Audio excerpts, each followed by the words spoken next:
రోహింగాలు అత్యంత ప్రమాదకరమైన ఒక జాతి తెగ గురించి మీకు ఇప్పుడు చెప్పబోతున్నాను.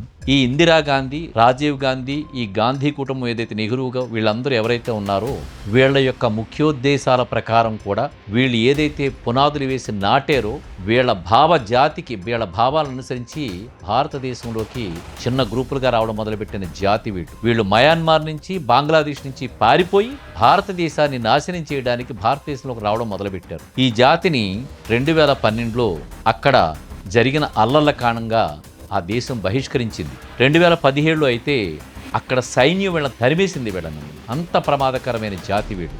అంటే అక్కడ ముస్లిమ్సే ఉన్నప్పటికీ కూడా అక్కడ ఉండే ముస్లిమ్స్ని కూడా భయభ్రాంతులు చేసిన ఈ రోహింగాలనే జాతిని ఇప్పుడు భారతదేశం ఆదరిస్తుందా? ఒక్కసారి ఆలోచించండి. చాలా ప్రమాదకరమైన పరిస్థితుల్లో ఉన్నాం మనం. వీళ్ళు భారతదేశంలోకి ఎంతమంది వచ్చారనేది United Nations High Commission of Refugees అనే ఒక సంస్థ భారతదేశంలోకి 18,000 నుంచి 20,000 మంది రోహింగాలు ప్రవేశించినట్టుగా వాళ్ళు ఆల్రెడీ నిర్ధారణ చేశారు. మినిస్ట్రీ ఆఫ్ హోమ్ అఫైర్స్ అయితే, మన భారతదేశానికి మినిస్ట్రీ ఆఫ్ హోమ్ అఫైర్స్ అయితే 40,000 మంది ఉన్నట్టుగా నిర్ధారించారు. నిజానికి లక్షలలో కానీ కోట్లలో కానీ వీళ్ళు ఆల్రెడీ భారతదేశంలో ప్రవేశించారు. మనం అందరి బాధ్యత ఏంటంటే ఎంతమంది వచ్చారో గుర్తించడానికి మనకు ఏ కొత్త మొహాలు మన దేశంలోకి, మన గ్రామాల్లోకి వస్తున్నాయో మనం నిర్ధారించుకోవాల్సిన విషయం చాలా అవసరం ఉంది. మీకు అంబాల్సిన అవసరం.